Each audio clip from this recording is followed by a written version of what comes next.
Eh bien bonjour à toutes et à tous, c'est Naël, j'espère que vous allez toutes et tous très bien. Aujourd'hui on se retrouve dans une nouvelle vidéo où, comme je l'avais promis pour la vidéo script install de Debian, aujourd'hui je vais vous montrer sur les systèmes basés sur Red Hat comment installer vos applications facilement et rapidement grâce à un script shell que je vous avais présenté qui s'appelait rhel-scriptinstall.sh.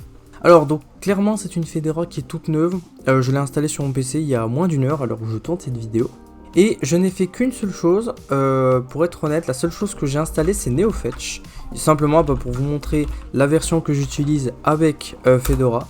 Donc vous voyez que j'ai installé la toute dernière version de Fedora qui est Fedora 38 avec GNOME 44. Alors vous voyez qu'il y a 1885 RPM mais je n'ai encore rien installé. Genre à part NeoFetch vraiment je n'ai rien touché. Et si je vous fais un petit cat de /etc-os release, on peut voir qu'on est bien sur Fedora et qu'on est bien sur Fedora 38. Alors maintenant, sans plus tarder, je vais vous présenter le script shell d'installation pour les systèmes basés sur Red Hat, qui est rhel scriptinstall.sh. Donc c'est également un gros script, je vais vous le présenter tout d'abord. Alors bien entendu, le prérequis c'est d'exécuter le script en tant que root, pour vous dire que je n'ai même pas mis les permissions sur le script. Donc on va mettre les permissions. Si par exemple je l'exécute comme ça, il va me mettre une erreur comme quoi le script doit être exécuté en tant que super utilisateur. Donc ce n'est pas vraiment possible de le faire en tant qu'utilisateur normal, il faut passer en super utilisateur avec un sudo-i. Et hop, paf, on est bien sur root. Donc du coup, première chose à faire, il faut voir si le système est bien basé sur Red Hat Enterprise Linux. Si ce n'est pas le cas, on exit le script avec un code d'erreur et on vérifie bien sûr qu'on est bien en tant que root, sinon ça ne sert à rien. Donc ensuite, Package Manager, comme je l'ai présenté sur Ubuntu, sur Debian pardon, on utilise DNF, les extensions en .rpm. Donc ce que je fais d'abord, c'est qu'on ajoute les dépôts RPM Fusion, ce qui est très important, ce qui nous permet d'avoir tout un catalogue de logiciels qui ne sont pas forcément présents dans les dépôts par défaut, comme par exemple, je pense surtout à Vivaldi, Steam il me semble. Il y en a plein d'autres, en tout cas les pilotes Nvidia qui sont pas forcément par défaut dans les dépôts, donc c'est pour ça qu'on ajoute les dépôts RPM Fusion, ce qui sont très importants. Donc voilà, on les installe, hop, on les télécharge et paf. Ensuite ce que je fais c'est que j'installe Google Chrome, Vivaldi, Discord, voilà, bon ça après vous faites ce que vous voulez. Donc les applications en .rpm, donc après on les installe, donc ça après vous mettez ce que vous voulez en fin de compte. Vous mettez vos liens, vous savez aller du wget et vous mettez grand O votre dossier de destination. Donc moi mon dossier de destination j'ai mis, donc c'est /home Naël téléchargement. En gros là on va les télécharger. Donc ça après je vous l'ai déjà présenté, de toute façon vous avez le code qui est à disposition dans le lien en description dans mon GitHub. Donc ensuite ce que je fais c'est qu'on installe les fichiers avec Package Manager. Donc tout d'abord ce qu'on fait c'est que on récupère la version de Red Hat, ou plutôt Red Hat Release, ça marche aussi, pour simplement activer PHP, donc ça c'est plutôt important, mais ça bon si vous en avez pas besoin, paf, tout ça vous mettez en commentaire. Après là c'est exactement les mêmes choses, sauf qu'au lieu de faire un apt install, on fait un dnf install, voilà, c'est vraiment plus ou moins la même chose.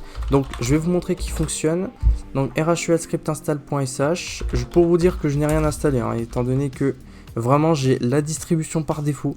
Vous pouvez voir parmi toutes les applications, il y en a... si vous installez, j'ai même encore Fedora Media Writer, c'est-à-dire que c'est vraiment une installation qui est toute fraîche, il y a moins d'une heure, je n'ai encore rien fait dessus, et on va voir maintenant si ça marche. Allez boum. Donc là on ajoute les dépôts RPM Fusion, une mise à jour du système se fait, donc là on ajoute les dépôts, paf, j'accélère la vidéo.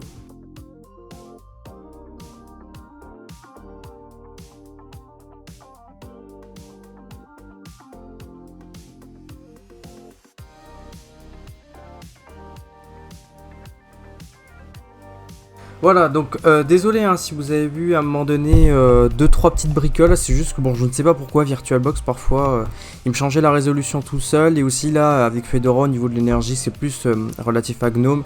Au bout de 5 minutes la session se fermait tout seul si c'était inactif, bon voilà c'était un petit peu compliqué. Donc vous voyez que bon c'était quand même une grosse mise à jour.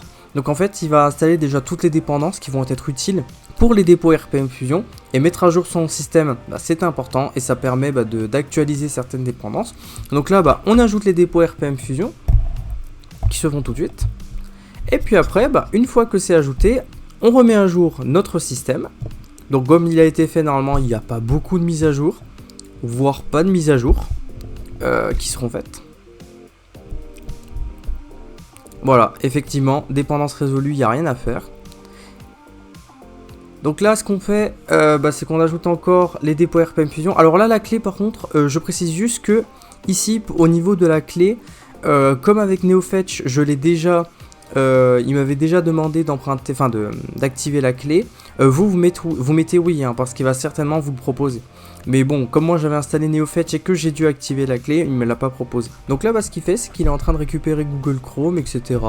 Donc encore une fois, je vous accélère la vidéo parce que bon, je vais pas vous montrer toutes les étapes, hein, vous l'avez déjà vu dans le dernier script, qui sont exactement les mêmes. Je vais pas installer par contre toutes les applications que j'ai l'habitude d'installer, hein, parce que bon, sinon ça va prendre 3 plombs. Moi je suis déjà à 20 minutes de record. En tout cas voilà, je vais installer l'essentiel, c'est-à-dire navigateur web, traitement de texte. Je pense que je vais installer aussi VLC à mon avis, et puis voilà, 2-3 petites bricoles et vous montrer que ça fonctionne bien.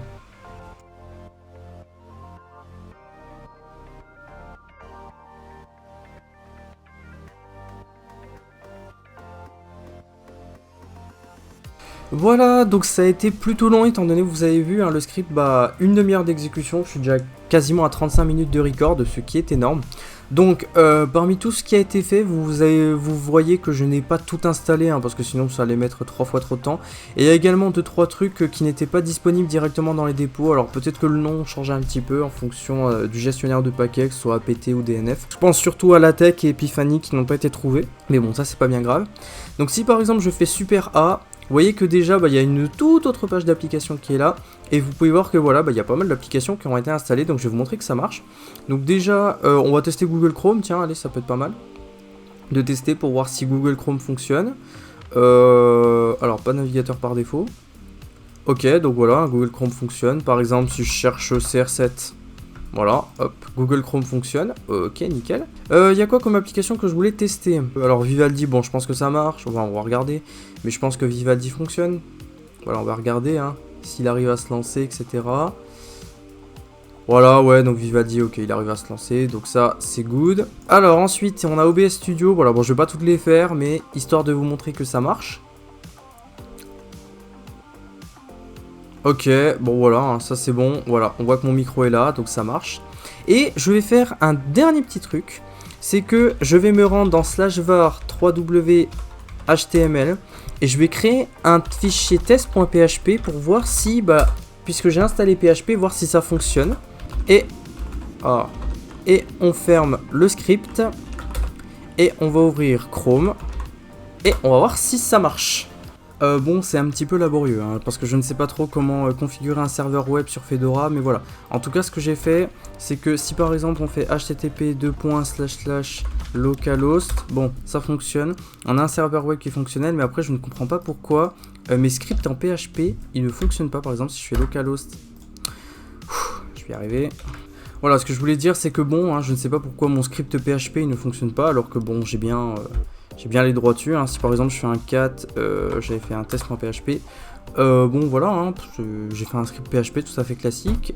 Si je fais un pwd, il est bien là, bon je comprends pas pourquoi ça marche pas. Donc s'il y a des pros de Fedora en commentaire, n'hésitez pas à me le dire. Donc voilà, hein, tout ça pour vous dire que grâce au script install, on a toutes nos applications qui sont à peu près fonctionnelles. Et puis voilà, ça va vite, c'est fluide, c'est rapide. Donc vous n'avez plus qu'à vous faire plaisir. Et bien voilà, c'est la fin de cette vidéo, j'espère qu'elle vous aura plu. Dans tous les cas, n'hésitez pas à mettre un pouce bleu avant de partir et à vous abonner si ce n'est pas déjà fait. N'hésitez pas à rejoindre le serveur Discord qui est également en description de cette vidéo. Le lien du script, vous le trouverez dans le lien qui est du GitHub qui est également en description de cette vidéo. C'est tout pour moi et on se retrouve prochainement pour une nouvelle vidéo. Allez, ciao ciao.